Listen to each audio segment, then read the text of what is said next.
Hi!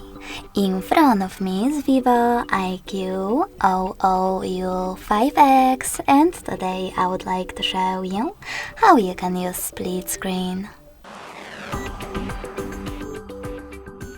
First of all, open one of your apps that you wish to use in split screen view, like Chrome.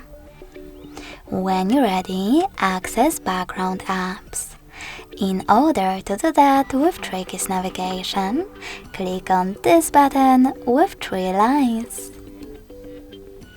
Then click on the icon of an app, tap on split screen, and select any other app, like YouTube. As you can see now, I can use both at the same time.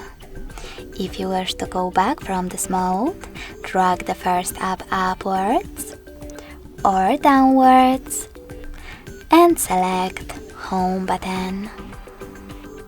Thanks so much for watching. If you enjoyed this video, smash that like button, comment and subscribe.